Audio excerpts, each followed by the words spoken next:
বিকেলের জন্য একটা নাস্তা বানাবো, তো কি বানাবো সবাই একটু ভিডিওটা দেখতে থাকেন। আসসালামু আলাইকুম এভরিওয়ান, সবাই কেমন আছেন? আশা করি সবাই ভালো আছেন। আমি আজকে সবজি নুডলস করব, যেটা নাকি সবাই অনেক পছন্দ করে, বিশেষ করে আমরা অনেক পছন্দ করি সবজি নুডলসটা। বাচ্চারা অনেক সময় সবজি নুডলসটা খেতে চায় না, কিন্তু যারা বড়রা আছে তারা কিন্তু সবজি নুডলসটা খেতে অনেক পছন্দ করে। তো সবজি অনেক রকমেরই দেওয়া যায়, আর অনেক আইটেম থাকলে অনেক আইটেমই দেওয়া যায়। এখানে আমি বড় বড় করে একটু বরবটি কেটে নিয়েছি আর কুচি কুচি করে আলু কেটে নিয়েছি। প্রথমে আলু আর বরবটিটাকে ভালো করে একটু সিদ্ধ করে নিচ্ছি। সিদ্ধ করার সময় আমি এখানে একটু লবণ দিয়ে দিছি, আর নুডলস যখন সিদ্ধ করব তখনও একটু লবণ দিয়ে সিদ্ধ করব। হঠাৎ মনে হয়েছে যে নাস্তার জন্য নুডলস করে নিই, সেজন্য বেশি কিছু আইটেম এখানে অ্যাড করতে পারি নাই। আগে থেকে যদি প্ল্যান থাকতো যে নুডলস করব, তাহলে আরো অনেক কিছু আমি অ্যাড করে নিতাম। আলু আর বরবটিটা আমি সিদ্ধ করে উঠাই নিছি। এখন সেই পানিতে আমি নুডলস গুলাকেও সিদ্ধ করে নিব। নুডলসটাকে ভালো করে সিদ্ধ করে আমি চেখে নেব, একটু ঠান্ডা পানি দিয়ে ধুয়ে নিব।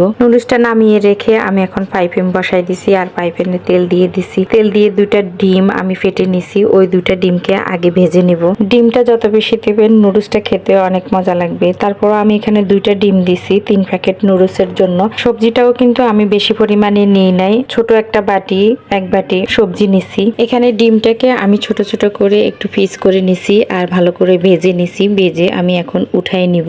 ডিমটা ভাজার সময় কিন্তু আমি এখানে একটু লবণ দিয়ে দিছি, না হয় ডিমটা কিন্তু খেতে ভালো লাগবে না। সিদ্ধ করা সবজিগুলা আর বাকি যে সবজিগুলা আমি নুডলসের সাথে দিব, সেগুলাকে এখন ভেজে নিব। সবজিগুলা ভাজার জন্য আমি পাইপেনে একটু বেশি পরিমাণে তেল নিয়ে নিব, সবজি এবং নুডলস সবকিছু একসাথে ভেজে নেওয়ার জন্য। প্রথমে আমি পেঁয়াজ কুচি দিয়ে পেঁয়াজগুলাকে একটু ভালো করে ভেজে নিচ্ছি। পেঁয়াজগুলাকে আমি ভালো করে ভেজে নিচ্ছি, যাতে করে একেবারে পেঁয়াজের থেকে যে পানিটা, ওই পানিটা শুকিয়ে পেঁয়াজটা ভেজে একটু লাল লাল হয়ে যায়। তারপর আমি সবজিগুলাকে দিয়ে দিয়েছি। সবজিটাও পেঁয়াজের সাথে আরো ভালো করে ভেজে নেব। সবজিটা আমি এভাবেও দিতে পারতাম, কিন্তু তাতে করে একটু কাঁচা গন্ধ থেকে যায়, সেজন্য একটু সিদ্ধ করে দিলে ভালো হয়। সবজি পেঁয়াজটা ভালো করে ভেজে আমি এখানে টমেটো দিয়ে দিছি, আর কেউ চাইলে এখানে টমেটো পেস্টও দিতে পারে, অথবা বাজারে যে টমেটো সসটা থাকে ওই সসটাও দিতে পারে। তো এক একটা জিনিসের স্বাদ আসলে এক এক রকম, এক একভাবে রান্না করলে এক একভাবে টেস্ট হয়। তো সবজিগুলা টমেটো সবকিছু ভাজার পরে আমি এখানে কিছু কাঁচামরিচ দিয়ে দিলাম এই পর্যায়ে। আর এখানে আমি কোনো লবণ দিই নাই, কারণ সবজিগুলা সিদ্ধ করার সময়, নুডলস সিদ্ধ করার সময় এবং ডিমটা ভাজার সময় কিন্তু আমি লবণ দিয়ে দিছি, সে কারণে আর এখানে লবণ দেওয়ার প্রয়োজন হয় না।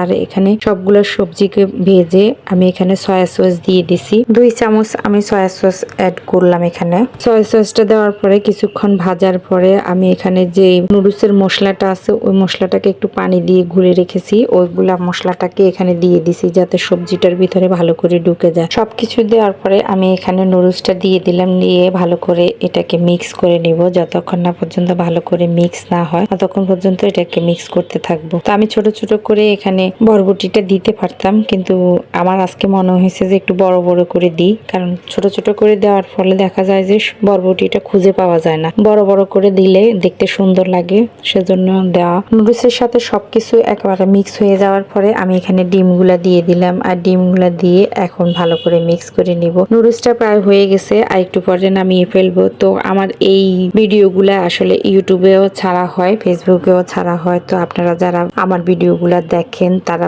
যদি সম্ভব হয় তাহলে ইউটিউব চ্যানেলটা সাবস্ক্রাইব করে নিবেন। যত বেশি আইটেম দিবেন আসলে খেতেও তত বেশি মজা হয়, কিন্তু সামান্য পরিমাণে আইটেম দিয়েও অনেক সময় অনেক মজা হয়। তো নুডলসটা কিন্তু অনেক মজা হয়েছে। আমি অল্প করে করছি আমাদের 3-4 জনের জন্য, সবার জন্য বেড়ে নিছি, আমার জন্য একটু বেড়ে নিলাম। তো সবাই ভালো থাকবেন, সুস্থ থাকবেন, বেশি বেশি করে সাপোর্ট করবেন। আল্লাহ।